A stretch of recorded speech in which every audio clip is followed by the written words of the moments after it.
Let's turn in our Bibles now to 2 Chronicles chapter 10. Solomon had reigned over Judah over Israel, actually, the whole 12 tribes, for 40 years. Solomon slept with his fathers, was buried in the city of David, and Rehoboam his son reigned in his stead. During the latter end of Solomon's reign, there was a little dissension brewing because of Solomon's heavy taxation. You remember he built the temple, he built his palace, he built the city of Jerusalem, fortified the walls, and all of these took a lot of labor, a lot of money. And Solomon had made slaves, in a sense, out of all of the strangers dwelling in the land. It took a lot of money to support this kind of a labor force, and the taxes were pretty heavy. There was a young man from Ephraim, the tribe of Ephraim, who was very popular, and he was a man of valor, and Solomon saw in him a threat. And so he fled from Solomon to Egypt. His name was Jeroboam. Now at the death of Solomon, this dissension still existed, and it was probably because of this dissension that Rehoboam went to the city of Shechem, which was more or less the major city at that time of the tribe of Ephraim. It is today called Nablus. It is an ancient city. It existed at the time of Jacob when he came into the land. And he sojourned in the area of Shechem for a time. But Rehoboam went to Shechem probably just to reinforce his reign over the northern kingdom.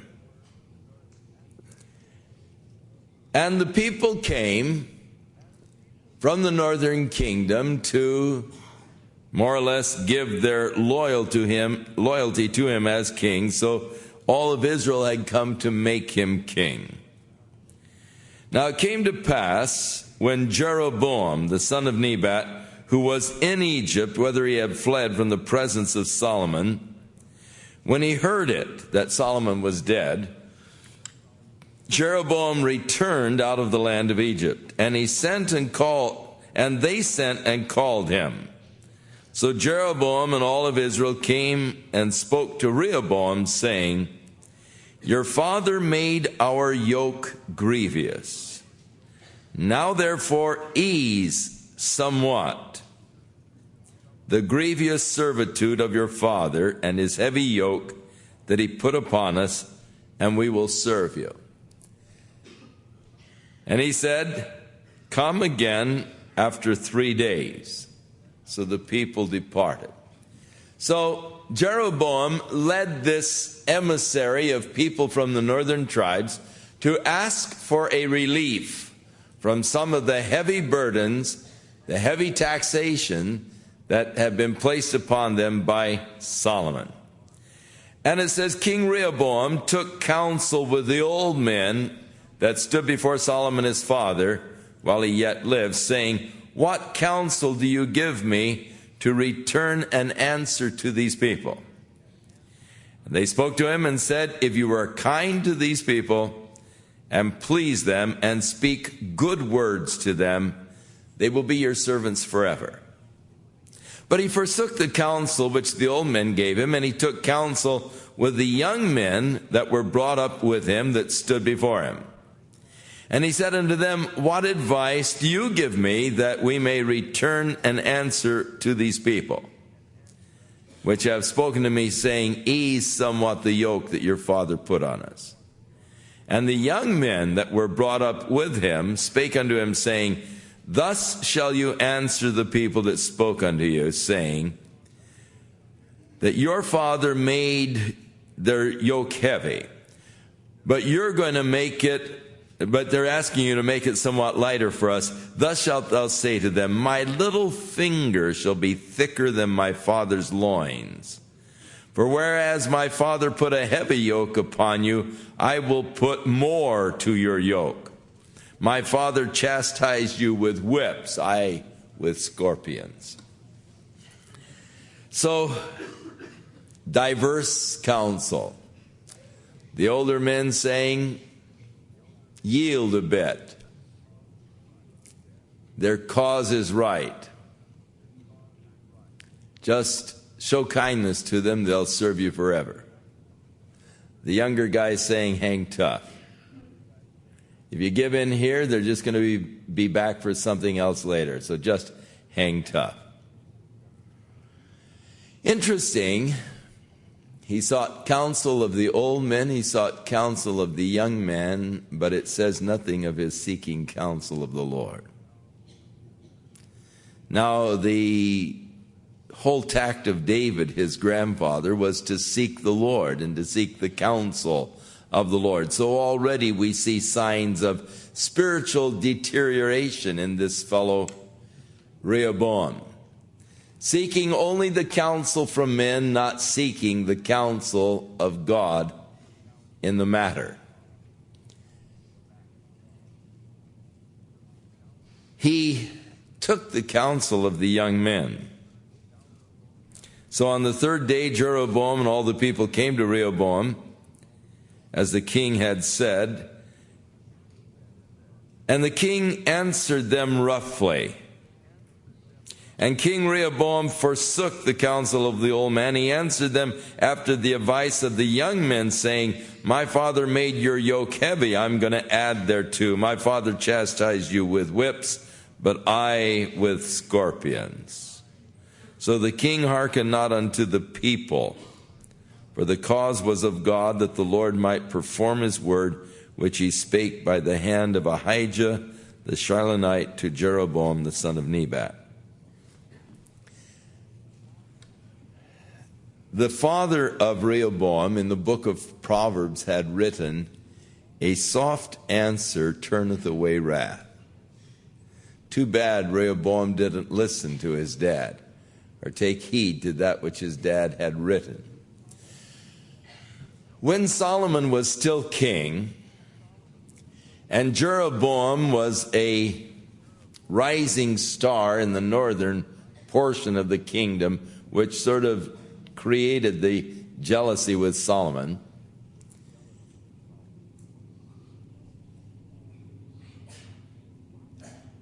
a prophet by the name of Ahijah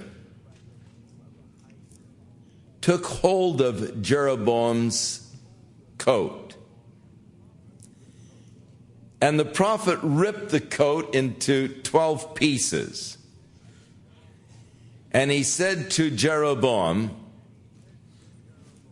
as he gave him 10 of the pieces, that God was going to make him a ruler over 10 of the tribes. For David's sake, he was going to reserve 2 tribes that would be ruled by David's seed, Benjamin and Judah. But the Lord was going to give unto Jeroboam 10 of the tribes. And he prophesied to him that if he would walk in the way of the Lord would establish his dynasty over the northern kingdom, even as he established David over the southern kingdom. And so the reference here to Ahijah the Shilonite, the prophecy that he had given to him, the Lord is performing the word now of this prophecy. And when all of Israel saw that the king would not hearken to them, the people answered the king, saying, What portion have we in David? We have no inheritance in the son of Jesse.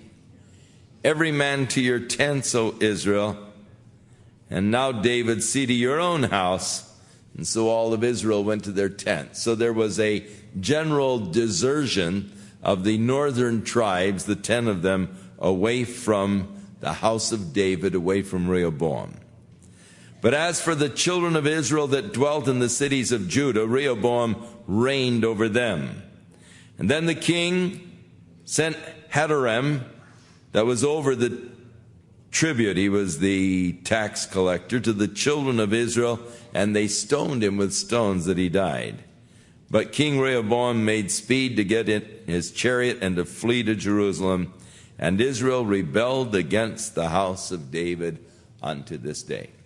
And so the tragic results of the folly of not seeking the Lord was the division of the nation of Israel.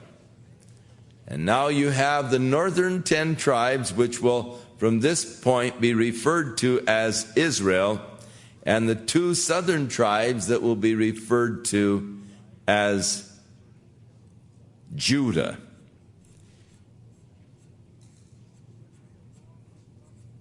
And when Rehoboam was come to Jerusalem, he gathered from the house of Judah and Benjamin 180,000 chosen men who were warriors, to fight against Israel, that he might bring the kingdom again to Rehoboam. So he armed the men, gathered his army together. He was going to invade the north, the civil war.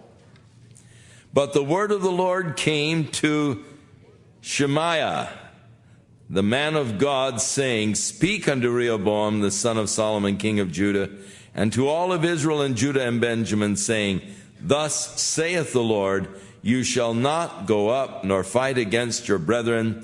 Return every man to his house, for this thing is done of me. And they obeyed the words of the Lord in the return from going against Jeroboam. And so civil war was averted at that point because of this prophet who came and gave to them the word of the Lord. Now Rehoboam set about the task of fortifying the southern kingdom. And basically these cities that he fortified are the cities towards the south, from where Edom and Moab might attack, and from where the Egyptians might attack. And so it lists the cities. They already existed, but he just built the walls and defenses for these cities. And you can get a Bible map and you can follow the cities. It starts out with Bethlehem, just 6 miles from Jerusalem. Goes to Etam, which is another 3 miles, down to Tekoa, which is just south from the Herodian. It's 6 miles from Bethlehem. And these cities sort of towards the south that were fortified.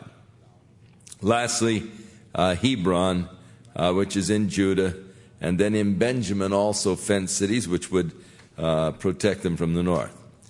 He fortified the strongholds. He put captains in them and stores of victuals, of oil and wine. And every several city he put shields and spears and made them exceeding strong, having Judah and Benjamin on his side, and the priests and the Levites that were in all of Israel resorted to him from all of their coasts. Now, the division of the nation brought also those from the north who wanted to remain true to David. They moved on into Judah and became a part of the kingdom, and especially the Levites. Jeroboam, rather than following the word of the prophet Ahijah, when he became the king of the northern tribes, he led them immediately into idolatry. Realizing that the people were going back to Jerusalem, observing the feast, seeing the glory of the temple, the glory of the city of Jerusalem and all, they were being drawn in an allegiance back towards the Davidic kingdom. And so Jeroboam, to protect his own interest, figured that the only way to keep them from being drawn back to Jerusalem is to create worship centers in the north. And thus he established in Bethel, which would be on the southern end of the northern kingdom, and in Dan, which would be up at the northern end, just before you get to Mount Hermon. He established in these cities the calf worship. He put golden calves and said, these are the gods that brought you out of Egypt, and he instituted idolatrous calf worship among the people. And he fired all of the Levites. He would not allow the Levites to minister to the people. And so the verse here indicates there was a general exodus of the Levites from the cities of refuge that were in the northern kingdom, and they came on down into Judah because of the temple and because of the worship there. So they Levites pretty well deserted that northern area. When Jeroboam had fled to Egypt, he found favor in the eyes of Shishak, the king of Egypt, who he lived there comfortably until he was called back by the people at the death of Solomon. I think that probably has something to do with what we will read in the next chapter. Verse 14, the Levites left their suburbs, the houses where they were living, and the area, the territories that had been given to them in the north, and they left their possessions, and they came to Judah and Jerusalem, for Jeroboam and his sons had cast them off from executing the priest office unto the Lord. And he, Jeroboam, ordained him priest for the high places and for the devils and for the calves which he had made. And so instantly the people of the north were led by the king into idolatrous worship. Now, it must, of course, be noted that they could not just be led there unless they wanted to go. In other words, the king, if they had a real commitment unto the Lord, the king could not have led them away. So it indicates really the fact that there was a general apostasy among the people in the northern tribe, that they would so quickly and so easily forsake the Lord and to follow after these idolatrous gods that Jeroboam had set up. There is always that enigma of why people would leave the true and the living God to worship other gods. An enigma unless you understand human nature and what the worship of the other gods entailed. Basically, the teaching of the Bible and the teaching of Jesus Christ opposes the fleshly nature of man. The Bible teaches that the real life is the life of the Spirit. And the life of the Spirit is superior to the life of the flesh. The Bible teaches that to really find life, real spiritual life, you've got to deny yourself and take up your cross and follow Jesus. Now, the other religious systems appeal to man's flesh. They are centered around man's flesh. They are centered around man's fleshly desires. And they encourage man to indulge himself in his sexual passions and in just his plain desires of the flesh, whatever they may be. And when you look at the contrast, you can realize why the pagan religions would be so popular. They basically tell you, do your thing. Eat, drink, and be merry. And indulge yourself in every fleshly kind of excitement that you may desire. So the gods of pleasure, the goddesses of fertility, and all of these, they appeal to the flesh of man.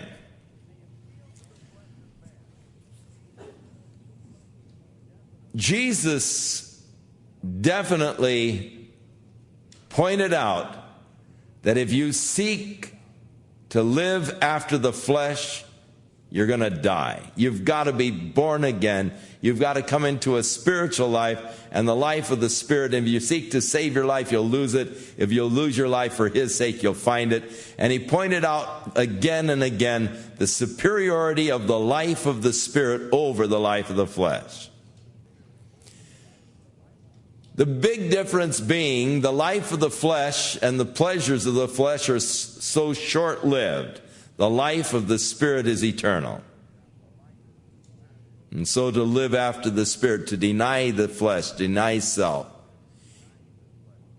and the superiority of the walk in the Spirit over the walk in the flesh. Because it did make these kind of demands, because it was opposed to the fleshly nature of man, the fallen fleshly nature of man. People were willing to gravitate towards a religion that would be appealing to their flesh. I see a problem today, even within the church,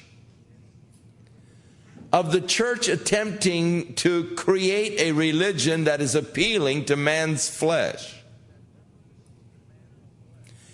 that would be entertaining for man, one that is enjoyable, one where you can go and just enjoy the marvelous production, appealing to the flesh. And it's strange that so oftentimes when a church is trying to build its attendance, it seeks to develop programs that would be appealing to the flesh.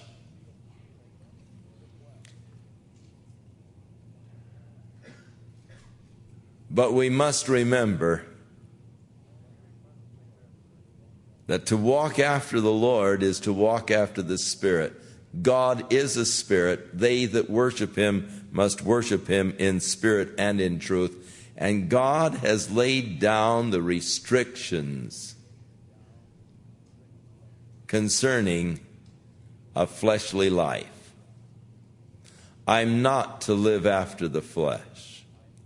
I'm not to covet my neighbor's wife, house, the fleshly things that he has. I'm not to commit adultery. I am to walk in holiness before the Lord. I'm to walk in purity. And man's flesh rebels against the restrictions that God has placed. And yet, these rules that God has given to us are rules that will bring you into a satisfying, happy life. God is saying that monogamy is the best way to go. That every man should have his wife, one wife, and that they should create the home where they can raise their children in a loving environment, and this is what life is all about. But the world of the flesh would have you to believe that life is promiscuity. its weekend stands. And thus, in the United States today, we had what was called the sexual revolution. And Orange County seemed to be more or less the capital of that sexual revolution. And all of these disco clubs and all, where you would go to find your weekend partner. Interesting how God put a sudden halt to the whole revolution.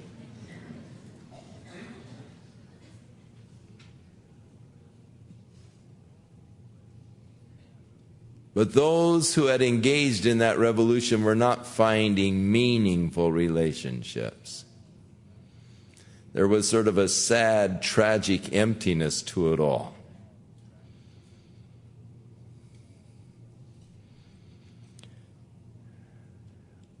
I do not believe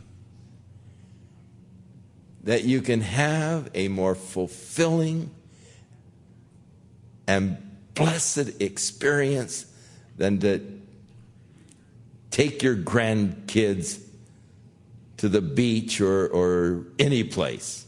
Any place with them is great. It is so fulfilling. It is so wonderful to have that family tie, to be with the children, to be with the grandchildren, even after the children are grown. I only wish that we had a compound, a Smith compound someplace, where all of the kids would live together on the compound, so that the grandkids, when they had a rough time at home, could just come over to Grandpa.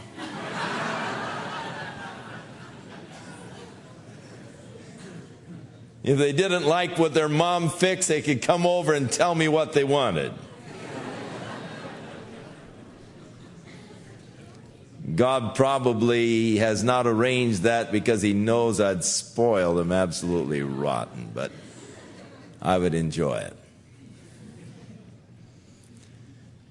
But oh, what fulfillment, what joy, what blessings.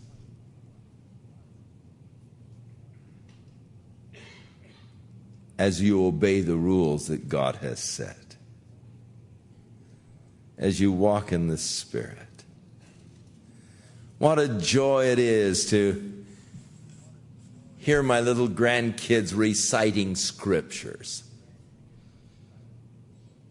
My little grandson, Charlo, he's a chip off of the old block. He took scissors the other day and tried to cut his hair so he could look like Grandpa.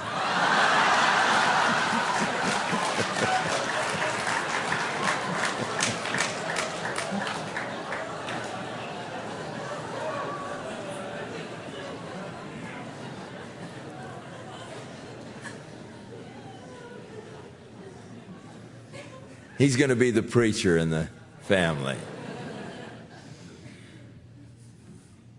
But oh, to hear him quote the scriptures and all, it's just a thrill. To hear them pray. To answer their questions about God.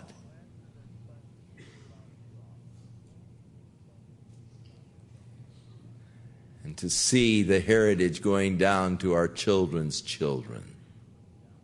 It's beautiful, fulfilling, it's rich. I wouldn't trade it for anything. For all of the pleasures that the world may offer in the indulging of the flesh, none of them can compare with the joy and the pleasure of seeing the family walking with Jesus.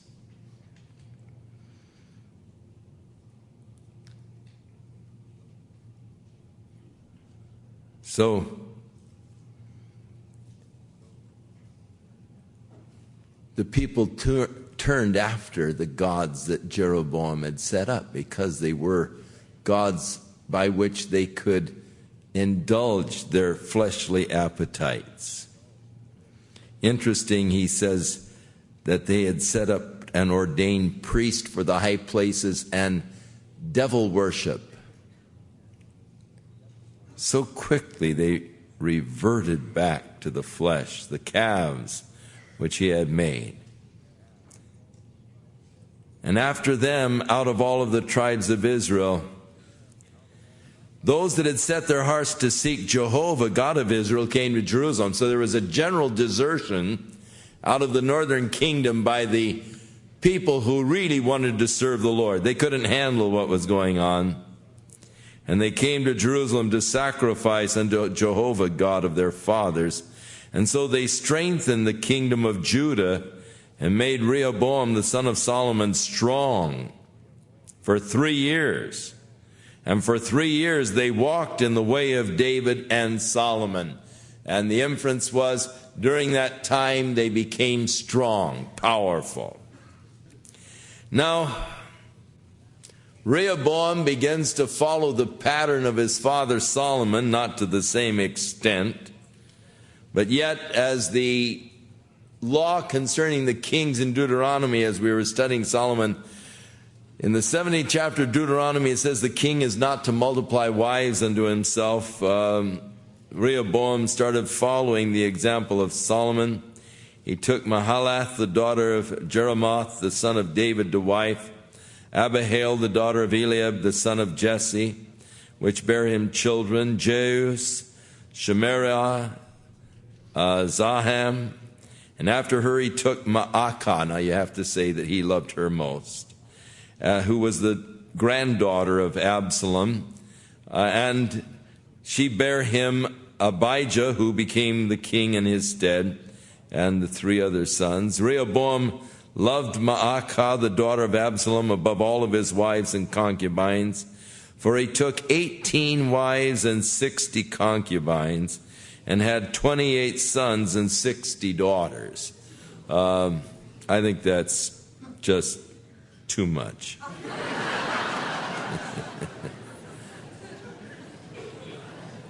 How could you keep track of them all? And Rehoboam made Abijah, the son of Maacah, the chief, to be the ruler among his brethren, for he planned to make him king, which he ultimately did. And he dealt wisely and dispersed all of his children throughout all the countries of Judah and Benjamin. Unto every fenced city he gave them victuals in abundance, and he desired many wives. So Rehoboam began himself to walk after the ways of the flesh. So it came to pass, when Rehoboam had established the kingdom and had strengthened himself, he forsook the law of the Lord, and all of Israel with him. So not only was there apostasy in the northern kingdom, now there develops the apostasy in the southern kingdom, and tragic, turning away from God. The nation now is forsaking the Lord. And it came to pass that in the 5th year of the reign of King Rehoboam, that Shishak, the king of Egypt, came up against Jerusalem, because they had transgressed against the Lord. So the chronicler is careful to point out that the real reason for this invasion, for the problems that began to arise, was the fact that they had turned against the Lord. He came with quite a powerful force, 1,200 chariots and 60,000 horsemen, plus infantry troops without number. The Lubans and the Sukkims and the Ethiopians had joined with his forces in this invasion. And he took these fenced cities that Rehoboam had built, where his children had been dispersed.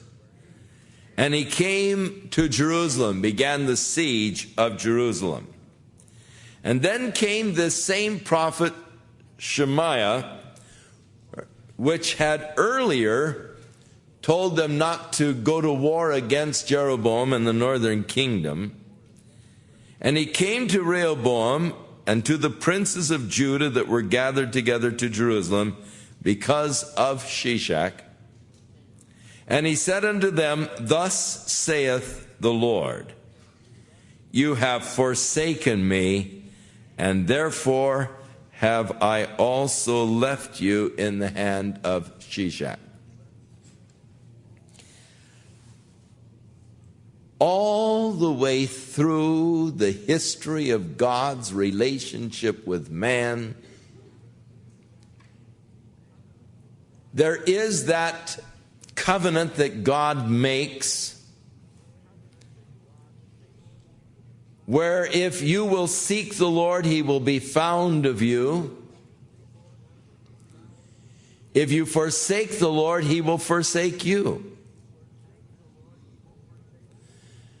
And over, God sent this message to the people. God sent this message to the kings.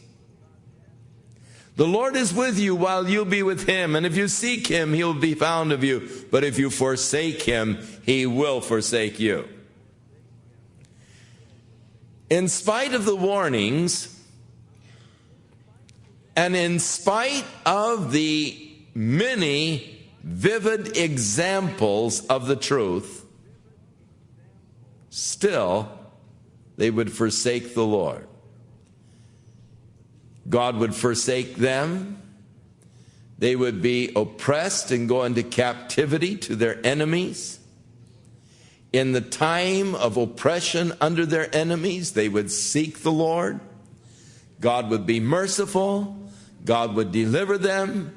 They would serve the Lord for a period of time, and then, in the process of time, they would forsake the Lord, and the whole thing was repeated.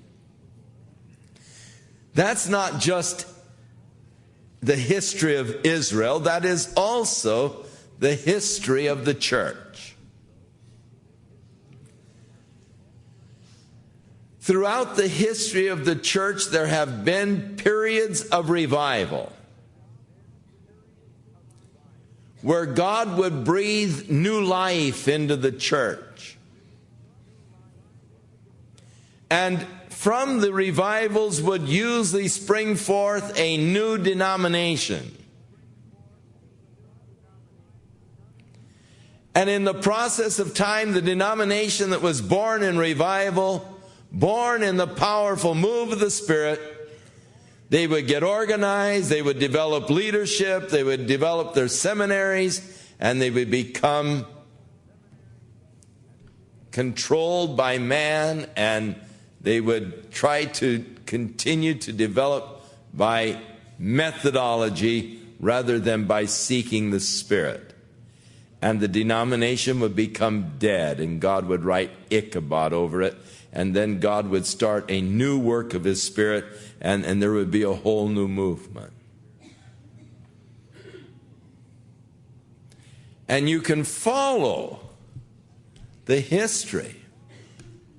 And most of the leaders from which the denomination sprang would be run out of their denomination should they return today. There would be absolutely no place for Wesley in the Methodist Church today. His preaching, his ministry would not be accepted. Knox would not be allowed in a Presbyterian pulpit, most of them.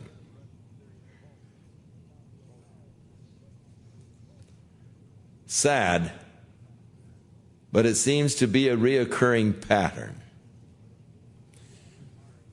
We are in a fresh move of the Spirit of God, but again, as God so often does, He goes outside of the denomination and begins a new, fresh move and work of His Spirit.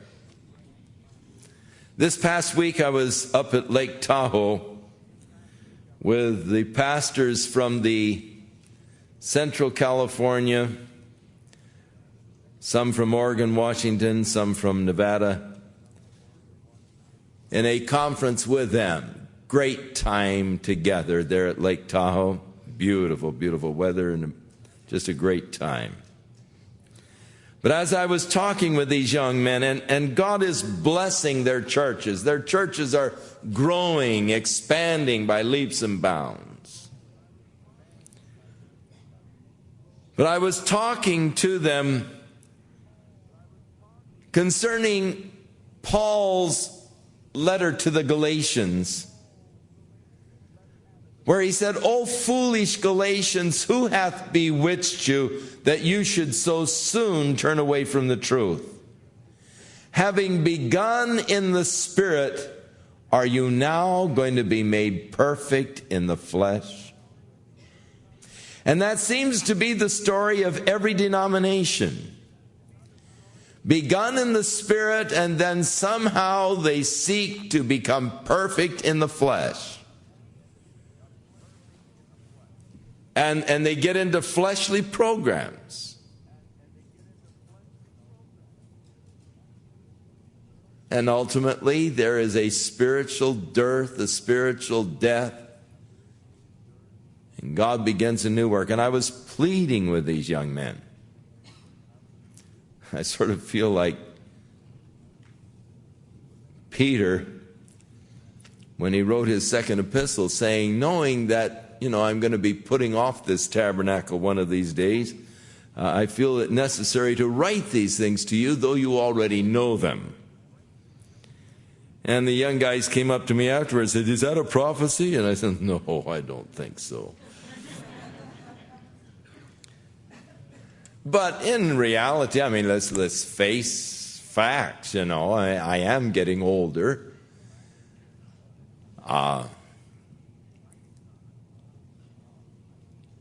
I do not know, I'm 60, 10 years, 70 years old, will I be so decrepit by then that I won't be able to? I don't know what the future holds.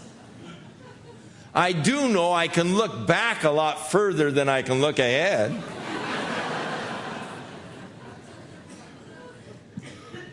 But it's all in God's hands. My life is in God's hands. But I do know, I'm a realist. I do know that I'm coming towards those golden years that I've heard so much about.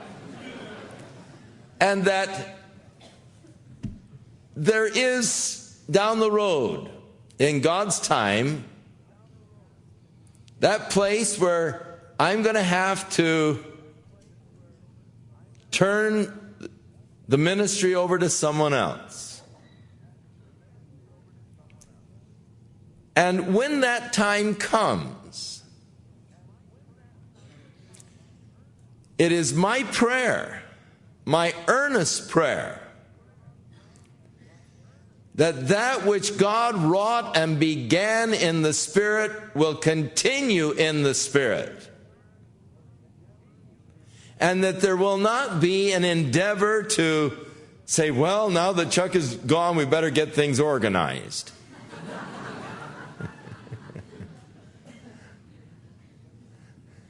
We talked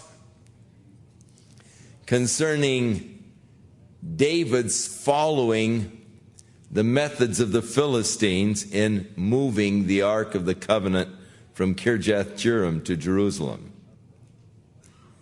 And because the Philistines had used a cart, David decided to use a cart rather than seeking the Lord and seeking the Word to find out how that ark was to be moved. And when the oxen that were pulling the cart stumbled and Uzzah reached his hand to steady the ark, when he touched it, God smote him dead. And that whole gala experience suddenly became very somber, and David became frightened, and they quit singing, they quit dancing, and they all just, went home, left the ark there at the house of Obed-Edom. And how that instead of seeking the Lord in doing this right thing, he just, followed the Philistines, and how that so often we in the church just don't seek the Lord, but we follow the manner of the Philistines. And one of the fellows afterwards pointed out to me, when David used the cart and followed the method of the Philistines, he said, what are carts made out of? Boards and big wheels.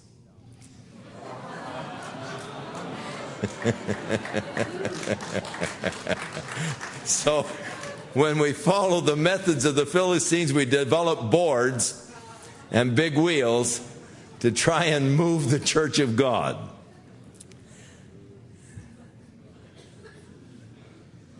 Rehoboam, sad, forsook the Lord. And the prophet said, and this is why Shishak has come into the land. Whereupon, when the princes of Israel heard this, they humbled themselves and they said, the Lord is righteous. Oh, what a proper attitude when rebuked by God is just to acknowledge the Lord is righteous. I mean, what is said is correct. They had forsaken the Lord. They had turned their backs upon him. And thus God allowed Shishak to invade and take the land. And so they just acknowledged the righteousness of the Lord. We're not always willing to do that. When our calamity comes, we so oftentimes question God, and why would God allow this? But they just said, the Lord is righteous.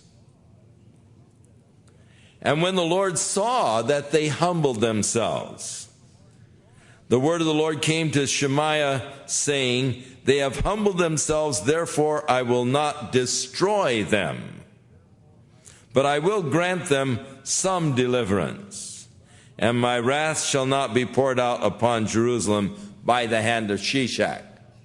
So, because of this humbling of themselves before the Lord gave them a reprieve. They'll not be destroyed by Shishak.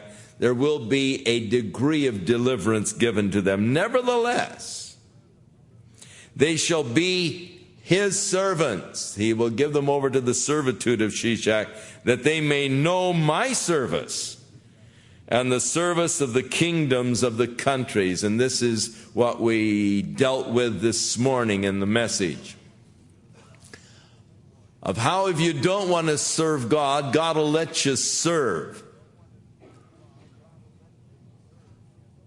those other gods that you may have chosen, in order that you might see just what it entails to give yourself over to the worship of your own passions, or give yourself over to the desire to be rich, or you give yourself over to be a slave to fashion. So Shishak, the king of Egypt, came up against Jerusalem, and he took away the treasures of the house of the Lord and the treasures of the king's house. All of this tremendous wealth that Solomon had gathered is now taken by Shishak. When Jeroboam went to Egypt fleeing from Solomon, Jeroboam probably told Shishak about all of the wealth that was there in Jerusalem. Silver as common as stones, tons of gold. And this probably was the thing that motivated Shishak for this invasion. The fact that he had heard of the tremendous wealth, and now under Rehoboam this nation has been split and thus weakened, and thus he feels emboldened to make this invasion, gathering together the other nations around him, this huge army, in order that they might take the spoils from Jerusalem, and thus the wealth is transferred now from Jerusalem to Egypt. It's interesting, then as soon as you get the wealth, then you become the prey, and everybody's figuring out the way then how to rip you off. You know, I have a friend who was in the mafia, And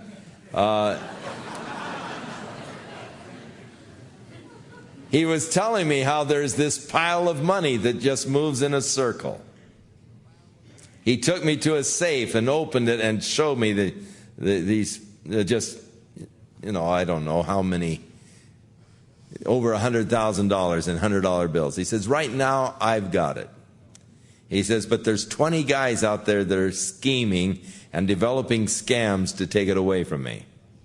And he said, I'm going to be a sucker for one of them and I'm going to lose it. But as soon as I do, he said, then all of us will be after that guy to scam him out of it. And he says, so you get to hold it for a little while. You're king of the mountain for a while. But he said, one of these days I'll lose it and it'll go to someone else and then we'll all be preying on him. And I said, it just moves in a circle among us. We just have this bundle of money and we each hold it for a while, until we get scammed out of it. And so Shishak takes the treasure. Now he becomes the victim. He carried away the shields of gold which Solomon had made. And instead of those shields of gold, King Rehoboam made shields of brass. Now, interestingly enough, in the scripture, brass is always a metal that is symbolic of judgment. It was the brazen altar upon which the burnt offerings and the sin offerings were made. Judgment. Always a symbol of judgment. When Moses made the brazen serpent and put it in the wilderness, the symbol of judgment. The fact that the gold shields are now replaced by brass shields, as they see those brass shields, there is that acknowledgement, this is judgment of God upon us because we forsook the Lord. They become a visible reminder of their consequences of fate, of forsaking God in looking at the brass shields that he made instead of the gold. He committed them to the chief guard that kept the entrance of the king's house. And when the king entered into the house of the Lord, the guard came and fetched these brass shields and brought them again into the guard chamber. And when he humbled himself, the wrath of God turned from him, that he would not destroy him altogether. And also in Judah things went well. They had their treasures stolen and all, but they weren't destroyed. There was not a mass destruction and annihilation of the people. So King Rehoboam strengthened himself in Jerusalem, and he reigned. For Rehoboam was 41 years old when he began to reign, and he reigned for 17 years in Jerusalem, the city the Lord had chosen out of all of the tribes of Israel to put his name there. And his mother's name was Naamah, an Ammonitess. Now, Solomon loved his mother. He built a temple for her. She was a pagan, worshipped a pagan god. He built a temple for her on the Mount of Olives across from the city of Ophel. So Rehoboam had sort of a mixture. Growing up in Jerusalem, the worship of Jehovah, but also his mother, an Ammonitess, who had a temple built for her by her husband Solomon. And so under the influence of his pagan mother, no wonder the guy is a little wavering in his commitment, total commitment to the Lord. And he did evil because he prepared not his heart to seek the Lord. Interesting scripture. As we go now through the kings, when we come to the end of their lives, we are going to find this phrase, one of two. As they give the summation of the king, when he comes to the end of his reign, the summation is usually this: and he did that which was right in the sight of the Lord. Or, and he did evil before the Lord, or in the sight of the Lord, and he did evil. What a terrible epitaph to put upon a person's life. He did evil. The interesting thing, it says he did evil because he did not prepare his heart to seek the Lord.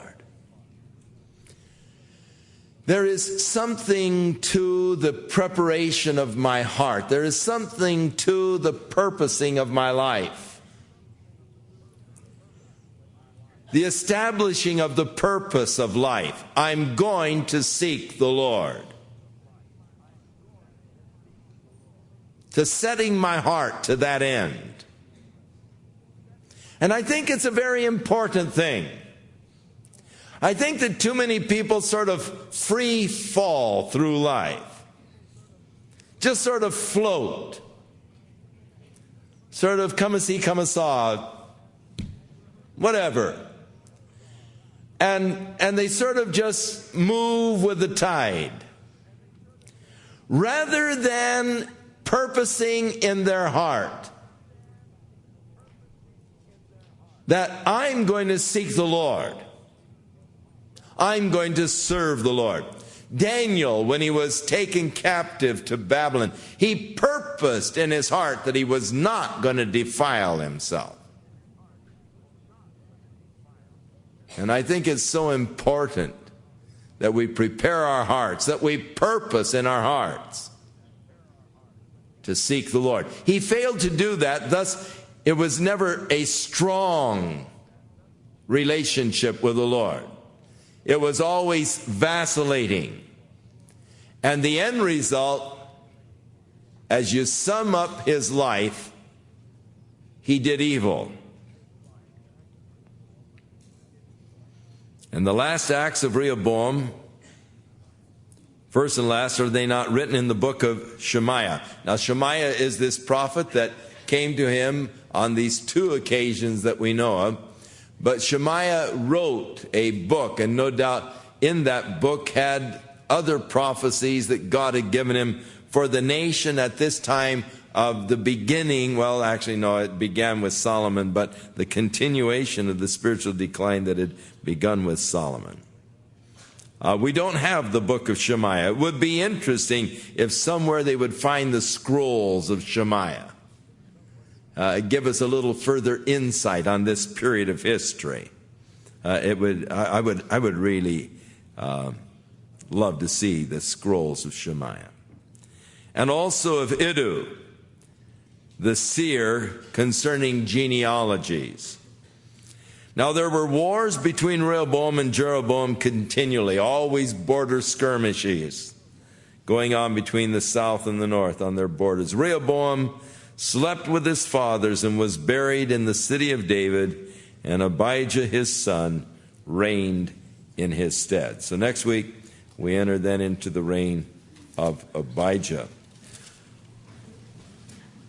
A lot of lessons for us to learn in the study tonight.